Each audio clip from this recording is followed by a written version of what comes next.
नमस्कार, मी डॉक्टर जितेंद्र ठाकूर. मी अत्यंत गरीब कुटुंबात जन्माला आलो. माझे वडील तलाठी होते.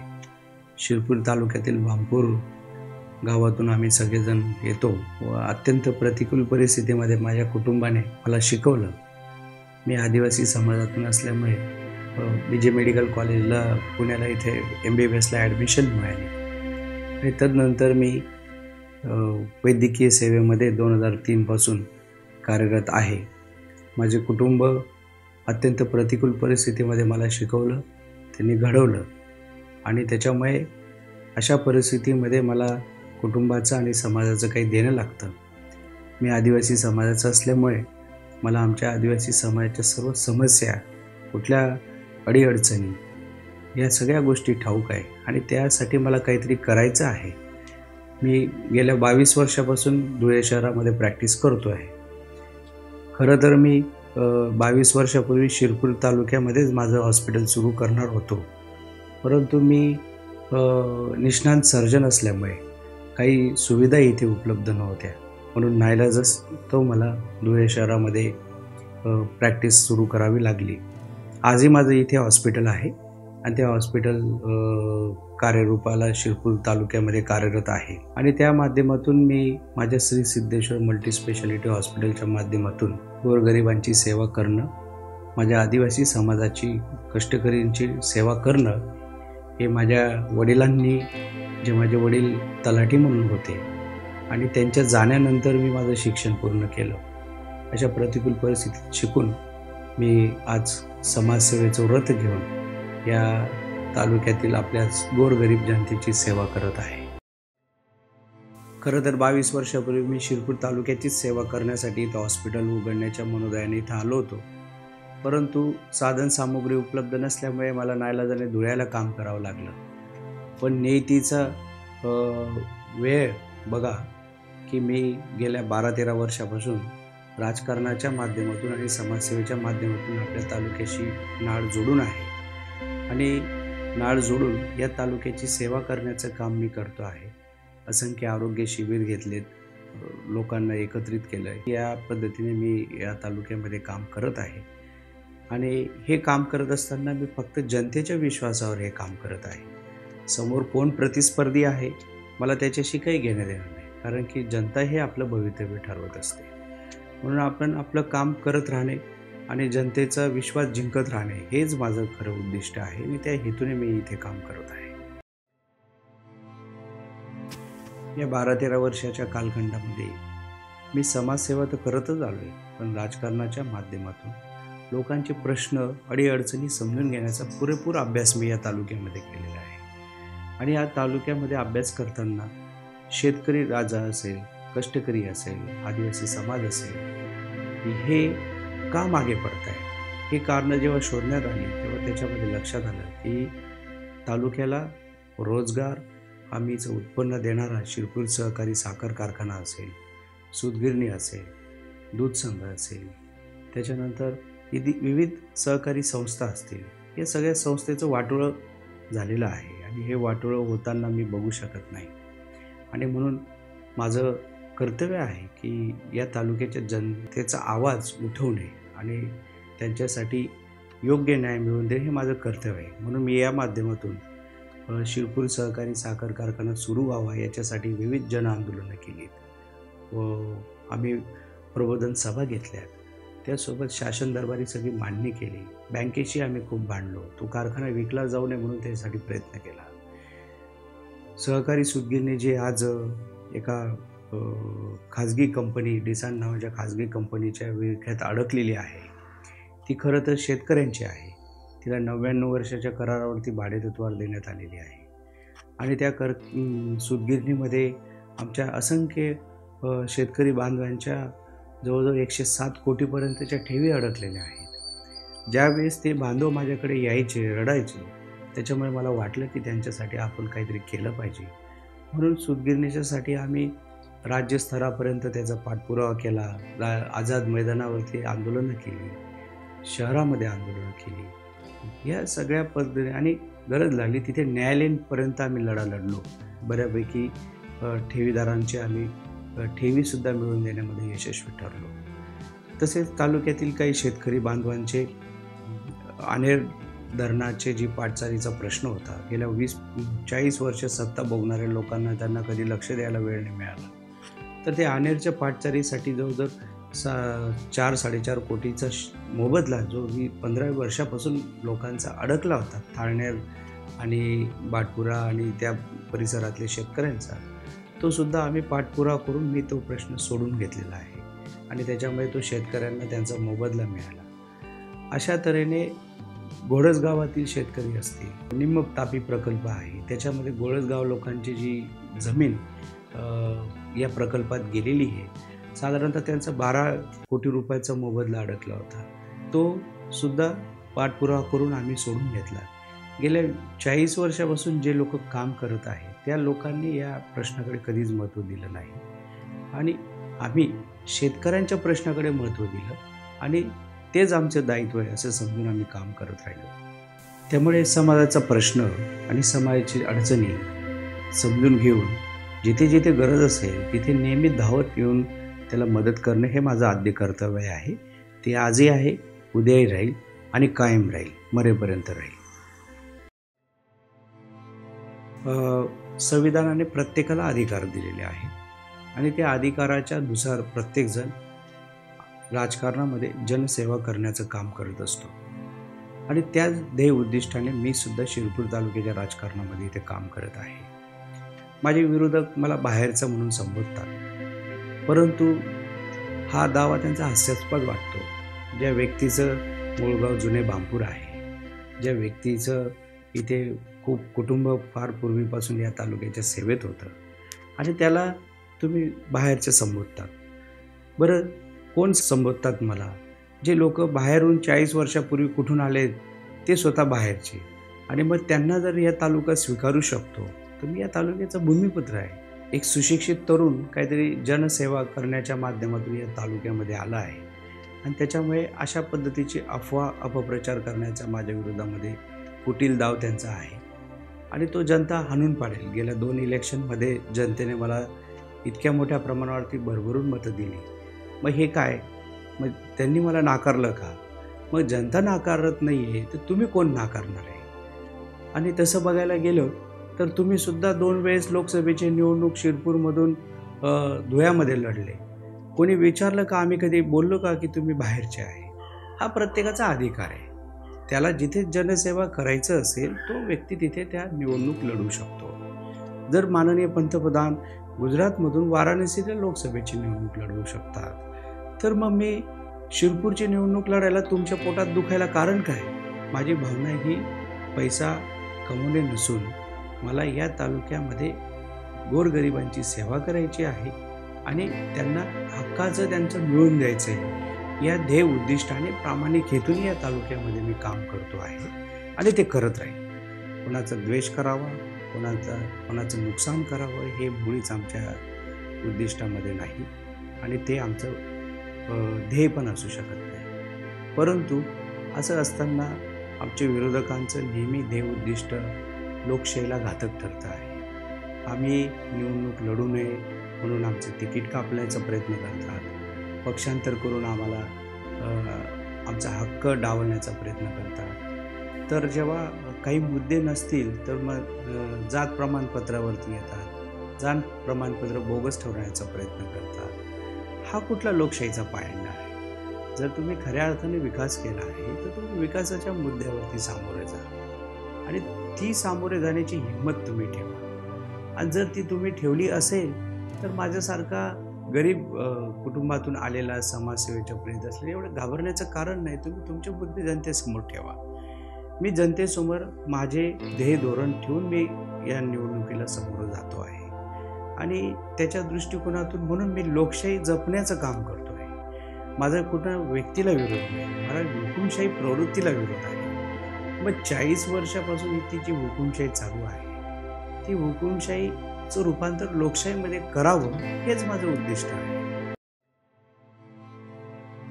माझे विरोधक डॉक्टर जितेंद्र ठाकूर यांनी या तालुक्यामध्ये काय केलं असा हास्यास्पद प्रश्न विचारत असतात. खरं तर या लोकांचे डोळे बंद दिसतात. यांचे डोळे जर उघडे राहिले असते तर माझ्या 13 वर्षाच्या कालखंडामध्ये मी काय काम केलं आहे हे त्यांना लक्षात आलं असतं. पण मला माहिती आहे की जनतेचे डोळे उघडे आहेत आणि जनतेने 13 वर्षामध्ये माझा संघर्ष, माझे कार्य, सगळ्या गोष्टी बघितलेल्या आहेत. आम्ही सगळे करत राहिलो म्हणून तुम्हाला साखर कारखान्यावरती बोलावं लागलं.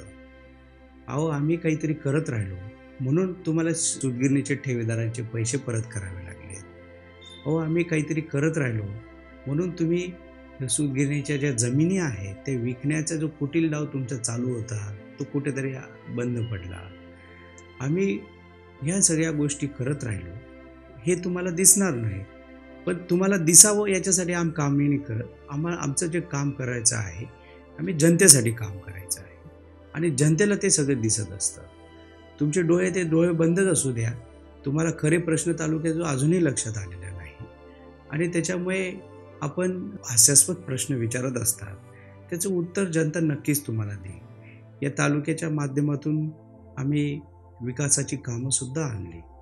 या तालुक्याच्या माध्यमातून 12-13 वर्षाच्या कालखंडामध्ये मी कुठला आमदार नाही, कुठला खासदार नाही, कुठला मंत्री नाही आणि तुम्ही माझ्याकडनं अपेक्षा करता. तुम्ही जेव्हा पहिल्यांदा विधानसभेची निवडणूक लढला तेव्हा तालुक्यासाठी कोणती विकास कामं तुम्ही पहिली केली होती, तर हा प्रश्न मला विचारतात. मला पहिले संधी मिळू द्या आणि मग त्याच्यानंतर मला प्रश्न विचारा की तुम्ही काय केलं. आणि निश्चितच मला संधी मिळाल्यावरती मी तुमचा 40 वर्षाचा विकास आणि माझा 5 वर्षाचा विकास याच्यानंतर जनता तुलना करेल आणि माझं भवितव्य ठरवेल. आणि त्याच्यामुळे या तालुक्याच्या विकासासाठी मी कुठल्या पदावरती नसताना सुद्धा बरीच कामं, विकासाची कामं मी सरकारच्या माध्यमातून आणली. तालुक्याच्या विकासासाठी आम्ही पर्यटन स्थळांची, थाळनेर असेल, बालाजी मंदिर असेल, अहिल्यापूर असेल, आंबोदे असेल, इथे विकास निधीचा आणून दिला. तालुक्यातून आम्ही कुठला आमदार नसताना आम्ही पाटचारीचा प्रश्न आम्ही सोडवला, शेतकऱ्यांना मोबदला मिळवून दिला. तालुक्याचा आमदार नसताना आम्ही घोडसगावच्या शेतकऱ्यांना मोबदला मिळवून दिला. तालुक्याचा आमदार नसताना विविध पाणीपुरवठा योजना मंजूर करून आणल्या.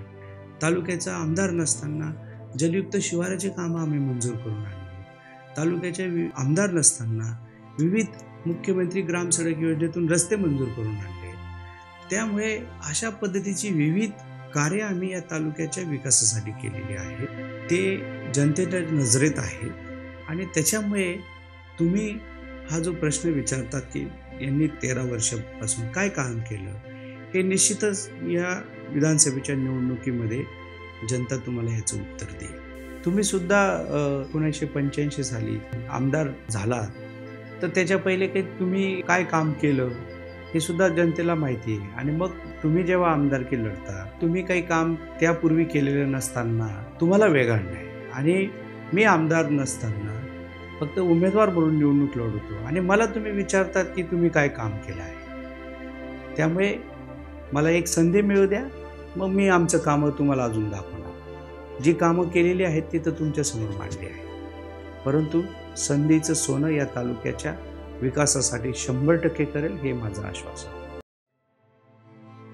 माझे विरोधक माझ्यावरती आरोप करतात की 5 वर्ष डॉक्टर तुम्ही कुठे होता. खरं तर मला कळत नाही ते 5 वर्ष कुठे होते. पण असो, ते कुठे असेल त्यांच्याशी मला घेणं देणं नाही. मी 5 वर्षामध्ये तालुक्याची अविरत सेवा करत आलो. त्यांना खुश करण्यासाठी नाही, ज्यांच्या प्रती माझं भावना आहे, त्यांच्याप्रती माझं कर्तव्य आहे. गेल्या 5 वर्षामध्ये मी त्यांच्यासाठी सतत संपर्कात राहिलो, त्यांच्या सुखदुःखामध्ये जात राहिलो. गेल्या या 5 वर्षामध्येच मागे जिल्हा परिषदची निवडणूक झाली, ती माझ्या नेतृत्वामध्ये लढली गेली. या 5 वर्षामध्येच आम्ही डेलिगेशन घेऊन सहकार मंत्र्यांकडे गेलो आणि सहकार मंत्र्यांकडनं गेल्यानंतर शिवपूर सहकारी साखर कारखान्याची बैठक लावली आणि ती बैठक लावून तिला भाडेतत्वावर देण्याचा सरकारचा आदेश प्राप्त केला. मग हे 5 वर्षातच केलं ना आम्ही. त्यासोबत कोरोनाचा काळ आला. कोरोनाच्या काळामध्ये तुम्ही माझ्यावरती काहीतरी बेछूट आरोप करत असता. म्हणजे ही थट्टा वाटते की एका डॉक्टरला विचारतात तुम्ही की कोरोनामध्ये काय काम केलं. अहो, तुम्ही ज्या कोरोनामध्ये कुठल्या बिळात जाऊन बसला होता, त्या कोरोनामध्ये मी काय काम केलं हे सर्वसामान्य जनतेला माहिती आहे. त्यामुळे तुम्हाला सांगायची गरज नाही. तुम्ही आमचं काम बघत नाही, त्याच्यामुळे ज्यांना आम्हाला काम दाखवायचं आहे ते बघताय.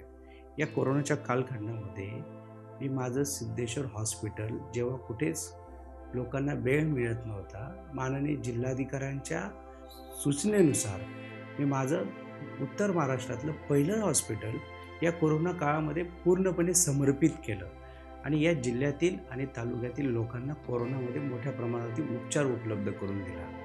हेच काय की या कोरोना काळामध्ये मला सुद्धा 2दा कोरोना झाला. अरे जर मी घरी बसून राहिलो असतं तर मला कोरोना कसं झाला असता? मी रुग्णांची सेवा करत करत मला 2दा कोरोना झाला आणि कोरोना झाला तर झाला, पण माझ्यामुळे माझ्या लहान मुलांना, माझ्या वयोवृद्ध आईला सुद्धा कोरोना झाला. म्हणजे ज्या डॉक्टरने कोरोना काळामध्ये स्वतःचं कुटुंब पणाला लावलं, त्यांना हे विचारतात की कोरोनामध्ये तुम्ही काय काम केलं. एका डॉक्टरला असं विचारून हे एक थट्टा करतात असं मला वाटतं आणि अशी थट्टा जनता खपून घेणार नाही. या कोरोना काळामध्ये मी जवळजवळ 1.5 लाख लोकांना एक कोरोना किटचं वाटप आम्ही केलं. जर आपल्याला काही फेसबुक किंवा सोशल मीडिया चालता आलं तर तुम्ही बघा, तुम्हाला दिसेल की शिरपूर तालुक्यातील जनतेला 1.5 लाखपर्यंत आम्ही किटचं वाटप केलं. या कोरोना काळामध्ये इंदिरा मेमोरियल हॉस्पिटल याच्यासाठी अधिग्रहण करण्यात यावं अशी महत्त्वपूर्ण सूचनासुद्धा मी माननीय पालकमंत्र्यांना दिली, कलेक्टरांना दिली. त्याबरोबर कोरोना काळामध्ये ऑक्सिजनचा सप्लाय कमी पडत होता, म्हणून त्यावेळेस आम्ही तत्कालीन आरोग्यमंत्र्यांना त्याच्यासाठी पाठपुरावा करत बसलो. त्यानंतर ऑक्सिजन प्लांट निर्माण करण्यात यावा आणि ऑक्सिजन प्लांट हा आमदार निधीतून निर्माण करण्यात यावा, जेणेकरून ते ऑक्सिजनचा तुटवडा भासणार नाही. अशी चांगली महत्त्वपूर्ण सल्लेसुद्धा आम्ही या कोरोना काळामध्ये प्रशासनाला दिलेले आहेत. त्या टास्क फोर्समध्ये मी काम केलेलं आहे. त्यामुळे अशा पद्धतीचं काहीतरी पराभव दिसतो आहे, म्हणून काहीतरी जनतेची दिशाभूल करण्याचे हे जे खोटारडे धंदे आहेत, कृपया आपण बंद करावं. ही लोकशाही आहे. लोकशाहीला लोकशाहीच्या पद्धतीने आपल्याला इलेक्शनला सामोरं जायचं आहे. या कोरोना काळामध्ये मला उत्कृष्ट काम केल्याबद्दल औरंगाबादला मला सन्मानित करण्यात आलं. पालकमंत्र्यांनी बेस्ट कोरोना वॉरियर म्हणून आमचा सन्मान केला गेला. मग हे काही खोटे प्रमाणपत्र मिळाले आहेत का? त्याच्यामुळे अशा पद्धतीचे जे खोटे आरोप आहेत ते अत्यंत हास्यास्पद आहे आणि ते जनतेला ठाऊक आहे आणि या तालुक्यातील जनतेलाही माहिती आहे की मग कोरोनाच्या कामामध्ये त्यांना किती कामं मिळाली. ज्यांना जिथे कुठं बेड उपलब्ध होत नव्हतं, फोनवरती बेड उपलब्ध करून देत होतं. अशा तऱ्हेचं भरीव कामगिरी एक कोरोना योद्धा म्हणून, एक डॉक्टर म्हणून मी या काळामध्ये केलेला आहे आणि त्याच्यामुळे या गोष्टी आमच्या विरोधामध्ये ज्या पद्धतीने असं पसरवलं जातात की डॉक्टरांनी 5 वर्ष काय केलं, तर ज्या लोकांना आमची कामं दिसायची आहेत त्यांना ठाऊक आहेत. तुम्ही आंधळे लोक आहेत, तुम्हाला आमची कामं दिसणार नाही आणि तुम्हाला दिसावं हे माझं उद्दिष्ट नाही. त्याच्यामुळे ही जनता येत्या विधानसभेमध्ये कामाचं मूल्यमापन करेल.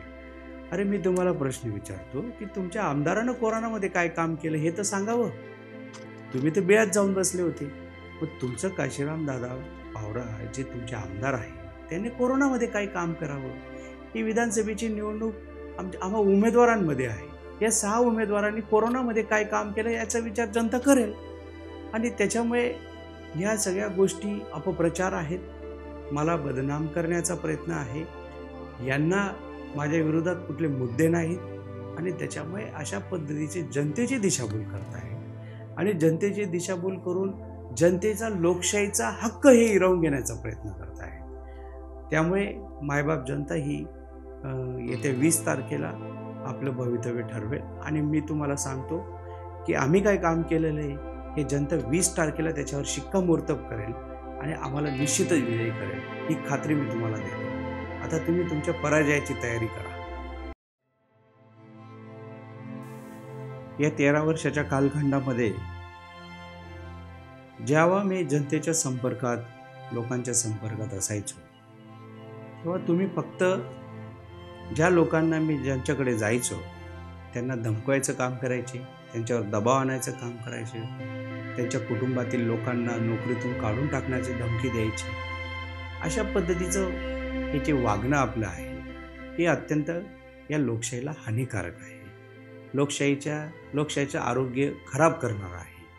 आणि त्यामुळे मी जनतेला जेव्हाही भेटायला जायचो त्यांना सांगायचो की माझ्यामुळे तुमच्यावर दबाव येतो, तुम्हाला धमकवलं जातं, त्याच्यामुळे तुम्ही माझ्याशी लांब राहूनच माझ्याशी तुम्ही आशीर्वाद द्या. आणि त्याच्यामुळे ह्या पद्धतीची जी वागणूक आहे या तालुक्यामध्ये ही अत्यंत लोकशाहीला घातक आहे. हे असं लोकशाहीमध्ये प्रेरित नाही आहे. डॉक्टर बाबासाहेब आंबेडकरांनी संविधान जे रचलं आहे, प्रत्येकाला त्याचा हक्काचा आवडीचा व्यक्ती निवडायची त्यांना अधिकार आहे. आणि त्याच्यामुळे अशा पद्धतीने लोकशाहीवरती तुम्ही डल्ला मारायचं काम करू नका. आणि मायबाप जनतेला मी हेच सांगतो की काही हरकत नाही, तुम्ही कुठेही राहिला तरी आशीर्वाद माझ्या पाठीशी ठेवा. तुमच्यावर दबाव येत असेल तर मी इतका स्वार्थी नाही की माझ्यामुळे तुमचं नुकसान व्हावं. लोकशाही इथे रुजवण्यासाठी आलेलो आहे आणि त्यासाठी मला या हुकुमशाही प्रवृत्तीला जी आहे ती प्रवृत्ती आपल्याला संपवायची आहे. आणि त्याच्यामुळे ही जनतेला एक सुवर्ण संधी आहे. जर आता तुम्ही जर या हुकुमशाही प्रवृत्तीला जर नाकारलं नाही तर याच्या पुढे तुम्हाला कायमचं इथे हुकुमशाहीला सामोरं जावं लागू शकतं. त्याच्यामुळे आपण निडरपणे मतदान करा. कोरोना काळानंतर सर्वच उद्योगधंदे अत्यंत नुकसानीत आहेत. व्यापारी लोक सुद्धा चिंतित आहेत. सर्वसामान्य जनतेचे खूप हाल आहेत. मला सांगा की या लोकांचं उच्चाटन करण्यासाठी, यांना उभं राहण्यासाठी कोरोनानंतर तुम्ही कोणतं भरीव काम केलं यांच्यासाठी? ते तरी एखादं काम तरी सांगा. असो, या विधानसभेमध्ये मला संधी मिळाली तर कोरोना काळानंतर व्यापारी बांधव असेल, शेतकरी बांधव असतील, विविध उद्योजक असतील, त्यांच्यावरती जे फार मोठं संकट आलं आहे ते संकट दूर करण्याचा माझा पहिला प्रयत्न असेल, ज्याच्यामुळे एक आर्थिक चक्र या तालुक्यामध्ये फिरेल. कोरोना काळानंतर याचे उद्योगधंदे अत्यंत उद्ध्वस्त झालेले आहेत. आणि त्यासोबत या शहरातील वाढीव पाणीपट्टी असेल, घरपट्टी असेल, त्याच्यानंतर सिटी सर्वेमध्ये काही लोकांचे उतारे मिळालेले नाही, म्हणजे वरवाडे असेल, जनतानगर असेल, क्रांतीनगर असेल आणि अजून इतर काही भाग असेल ज्यांच्यावरती वर्षानुवर्षे ते लोक राहत आहेत. आणि वर्षानुवर्ष राहून त्यांना ते हक्काचं त्यांचं घर आहे, त्याच्यावरती ते नगरपालिकेला भरभरून पाणीपट्टी घरपट्टी देतात, परंतु त्यांच्या नावावर उतारे तयार होत नाही. त्याच्यावरती फार मोठ्या प्रमाणावर आम्हाला काम करण्याची गरज आहे. शिरपूर सहकारी साखर कारखाना सुरू झालाच पाहिजे. विधानसभेमध्ये आमदार झाल्यानंतर पहिलं काम म्हणजे माझं शिरपूर सहकारी साखर कारखाना सुरू करणे हे माझं वचन आहे आणि ते मी पूर्ण करणार, जेणेकरून या तालुक्यातील व्यापारी असेल, शेतकरी असेल, सर्वच लोक सुखावतील आणि त्यांचं व्यापार उद्योगधंद्याला चालना मिळेल. या तालुक्यामध्ये MIDC सुद्धा स्थापन करायची आहे. MIDC स्थापन करून गोरगरीब लोकांचे जे मुलं आज चांगले शिकलेले आहेत, आज त्यांना इथे नोकऱ्या नसल्यामुळे त्यांना मुंबई पुण्याकडे स्थलांतर करावं लागलं. आपण सर्वे करा की किती एज्युकेटेड मुलं आपल्या तालुक्यामध्ये काम करत आहे.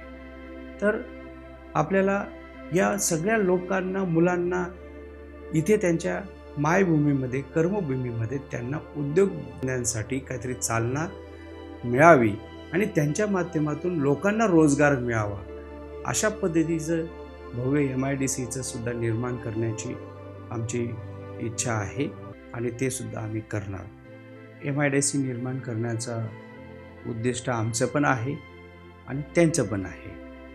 खरं तर त्यांनी हा MIDCचा प्रश्न जो आहे 40 वर्षापासून त्यांच्याकडे सत्ता आहे. कोणी त्यांना थांबवलं होतं की MIDC निर्माण करा? त्यांनी MIDC निर्माण केली ती स्वतःच्या मुलासाठी, त्यांच्या कंपन्यांसाठी, जिथे आमचे इथले युवक 7 आणि 8 हजारच्या तोडक्या मोडक्या पगारावरती काम करतात. आणि त्याच्यामुळे हे जर तुम्हाला MIDC निर्माण करायचीच होती तर 40 वर्ष का तुम्ही MIDC निर्माण करू शकले नाही? का इथे विविध उद्योग आणू शकले नाही? हा महत्त्वपूर्ण प्रश्न जनता तुम्हाला नक्कीच विचारेल आणि त्याच्यामुळे MIDC निर्माण करणं हे आमचं ध्येय उद्दिष्ट या जनतेसाठी आहे. आपला शेतकरी राजा इथे कधी अवकाळी पावसाने त्रस्त आहे. असंख्य त्याचं उभं असलेलं पीक नष्ट होत आहे. इथे पीक विम्याचा प्रश्न आहे. शेतकऱ्यांना पीक विमा मिळत नाही. आता जवखेडा आणि तालुक्यामध्ये अवकाळी पाऊस झाला. अत्यंत फार मोठ्या प्रमाणावरती लोकांचं पिकांचं नुकसान झालं. पीक विमा कंपन्या यांच्याकडे लक्ष देत नाही आणि त्याच्यामुळे लोकांना जो त्यांचा हक्काचा पीक विमा मिळाला पाहिजे ते मिळत नाही. पीक विमा मिळण्यासाठी काही स्वतंत्र यंत्रणा नाही. त्याबरोबर शेतकऱ्यांना मोठ्या प्रमाणावरती बोगस बियाण्यावरतीची अडचण निर्माण होते. बोगस बियाण्यांमुळे शेतकऱ्यांची फसवणूक होते.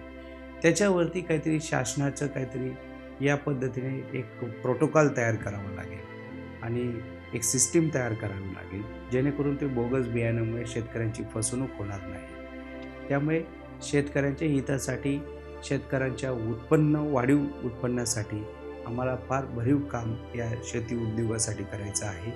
ज्या भागामध्ये सिंचन पोहोचलेलं नाही त्या सिंचनावरती भर द्यायचा आहे. त्याबरोबर आता आनेर आणि करवण डॅम आहे, त्याच्यामध्ये प्रचंड मोठा गाळ जमलेला आहे. तो गाळसुद्धा काढून तो शेतीपर्यंत पोहोचवण्याचं आम्हाला काम करावं लागेल आणि ज्याच्यामुळे अजून पाण्याची क्षमता वाढेल. आदिवासी आणि पश्चिम पट्ट्यामध्ये फार मोठ्या प्रमाणावरती पाण्याची पातळी खाली गेलेली आहे. कमीत कमी 500-600 फुटावरती बोरवरती पाणी लागतं.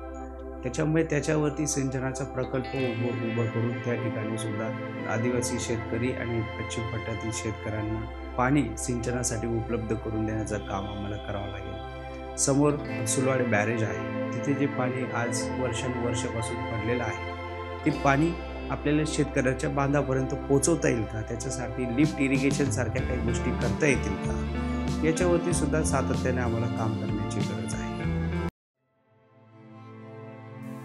तालुक्यातील शेतकऱ्यांसाठी फार भरीव काम करणं गरजेचं आहे. या विधानसभेमध्ये मी निवडून आल्यानंतर महत्त्वाचा विषय शेतकऱ्यांचे प्रश्न जाणून घेणे. आज शेतकरी इतका भरडला जातो आहे की त्याच्या शेतीमालाला भाव नाही. त्याच्यासोबत त्याला जी खतं बियाणांची किंमत आहे ते GSTमुळे त्याची किंमत आसमानाला पोचलेली आहे आणि याच्यावरून हमी भाव नाही आणि त्याच्यामुळे हे शेतकरी राजाला जे काही तो पिकवतो आहे ते त्याला कुठे त्याच्यामधून त्याचा नफा मिळत नाही. वरून सर्वात मोठा प्रश्न म्हणजे मजुरीचा खूप वाढलेली आहे. पहिले 2 रुपये किलोप्रमाणे मजुरी होती, आता 10 रुपये किलोप्रमाणे मजुरी झालेली आहे. अशा पद्धतीचं वाढती मजुरीसुद्धा शेतकऱ्यांचे मजुरीचा भाव, मजुरांना पण योग्य दाम मिळाला पाहिजे. पण माझी एक महत्त्वाची संकल्पना आहे की मजुरीचा जो काम आहे, मजुरीचा दाम आहे, हा MRAGESच्या माध्यमातून या मजूर बांधवांना उपलब्ध करून देता येईल का? आणि त्याच्यामुळे जर सरकारने मजुरीचा दाम शेतकऱ्यासाठी जर दिला तर शेतकऱ्याची तेवढी बचत होईल आणि मजुरांना पण योग्य दाम मिळेल. आणि हा प्रश्न मी नक्कीच विधानसभेमध्ये मांडणार आणि आग्रह करणार की मजुरी, शेतकऱ्यांची जी मजुरी आहे ती MRAGESच्या माध्यमातून सरकारने द्यावी. आणि ही माझी कल्पना आहे. ही कल्पना निश्चितच विधानसभेमध्ये माझ्यासारखे समविचारी आमदार जे असतील त्यांच्या माध्यमातून आम्ही ही मंजूर करण्यासाठी पूर्ण ताकदीने प्रयत्न करणार. आपल्या आमदारांना तर एक शब्द या 15 वर्षामध्ये एक शब्द विधानसभेमध्ये विचारले नाही आणि जर काही प्रश्न विचारले असेल तर त्यांनी जनतेसमोर मांडावं. मला तर कळलं की विलासराव देशमुखांच्या सुपुत्रांनी शिरपूर तालुक्याचा प्रश्न मांडला होता. पण आपल्या तालुक्यातले 2 आमदार आहेत. या दोघं आमदारसुद्धा आपल्या विधानसभेमध्ये आणि विधान परिषदेमध्ये आपले जनतेचे प्रश्न मांडण्यामध्ये कुठेतरी अपयशी ठरले आहेत. हे त्यांनी मान्य करो का नको करो हा त्यांचा प्रश्न, पण हे सत्य आहे. आणि त्याच्यामुळे हे काही मानाचं पद नाही आहे, हे सेवेचं पद आहे. आणि त्याच्यामुळे शेतकऱ्यांच्या हितासाठी, शेतकऱ्यांच्या प्रकल्पासाठी, शेतकऱ्यांचं उत्पन्न कसं वाढवता येईल याच्यासाठी विधानसभेमध्ये तुमचा एक बुलंद आवाज म्हणून मी तिथे काम करेल. माझ्या आदिवासी बांधवांचा महत्त्वाचा प्रश्न होता तो वनपट्ट्यांचा. वन जमिनीचे पट्टे ते खेळत होते, परंतु त्यांच्या नावावर होत नव्हतं. गेल्या 12-13 वर्षापासून याच्यावरती आम्ही सातत्याने संघर्ष करतो आहोत. त्या ठिकाणी आम्ही वनपट्ट्यासाठी वन दावे मंजूर व्हावे याच्यासाठी आम्ही विविध मिटिंगा, आंदोलनं केली आणि त्याच्यामुळे आज जवळजवळ 12,000 आदिवासी शेतकरी बांधवांना वनदावे मिळाले. परंतु अद्याप ते वनदावे जरी मिळाले तरी त्यांचा हक्काचा अजून सातबारा त्यांना मिळालेला नाही. त्याच्यामुळे येत्या काळामध्ये आम्हाला त्यांचा हक्काचा सातबारा मिळावा, जेणेकरून त्यांना एक शेतकरी म्हणून त्यांच्यावरती सर्व शासकीय योजनांचा त्यांना लाभ होईल. आणि शिवाय जे प्रलंबित वनदावे आहेत त्या प्रलंबित वनदाव्यांवरती सुद्धा आम्हाला भरीव काम करणं गरजेचं आहे. त्यानंतर सर्वात मोठा प्रश्न आहे, काही लोकांना वनदावे मिळाले पण कोणाकडे 3 एकर जमीन असेल, 4 एकर असेल, त्यांच्याकडे 4 आणि 5 एकर जमीन आहे पण ते खेळत आहेत, पण त्यांना फक्त एकच एकरचा जमिनीचा वनदावा मंजूर झाला आहे. त्याचा हक्काचा उर्वरित वनदाव्याचा जमिनीचा सुद्धा मिळाला पाहिजे, याच्यावर पण भरीव काम आम्हाला करावं लागणार आहे. अशा पद्धतीचं वनदाव्यांवरती आम्हाला सुद्धा काम करायचं आहे. आणि आदिवासी भागातील हा महत्त्वपूर्ण प्रश्नासाठी आजपर्यंत आपल्या काशीराम दादांनी कधीही या विधानसभेमध्ये हा प्रश्न उचलला नाही. का उचलू शकले नाहीत तुम्ही, याचं सुद्धा उत्तर तुम्हाला द्यावं लागेल. डॉक्टर नात्याने आपल्या तालुक्यातील नागरिकांची आरोग्याची काळजी घेणं हे महत्त्वपूर्ण मला वाटतं. यापूर्वी मी आरोग्याचा विमा काढला होता. ॲक्सिडेंटल विमा मी या तालुक्यातील जवळजवळ 3.25 लाख लोकांचा काढला होता. आणि मी या देशातील पहिला असा कार्यकर्ता आहे की ज्याने एवढ्या मोठ्या प्रमाणावरती ॲक्सिडेंटल विमा काढला होता. जवळजवळ 500-700 कुटुंबांना त्या विम्याचा लाभ आम्ही मिळवून दिला. पण येत्या काळामध्ये आम्हाला या गोरगरीब जनतेसाठी 1 लाखापर्यंतचा आरोग्याचा मोफत उपचार होईल असा विमा आम्हाला काढायचा आहे, जेणेकरून छोटे मोठे आजारासाठी गोरगरिबांना जे 5,000, 10,000, 50,000 लाखापर्यंतचा जो खर्च लागतो ते खर्च त्यांचा वाचावा. आणि त्याच्यामुळे एक आरोग्य दूत म्हणून 1 लाखापर्यंतचा विमा काढून त्या लोकांची ते पैशाची बचत करून त्यांचं आरोग्य सदृढ करण्याचं मला काम करायचं आहे. उमेदवार क्रमांक 5 डॉक्टर जितेंद्र युवराज ठाकूर. निशाणी ट्रम्पेट ट्रम्पेट ट्रम्पेट या चिन्हासमोरील बटन दाबून आपण प्रचंड बहुमताने विजयी करा ही आपणास नम्र विनंती.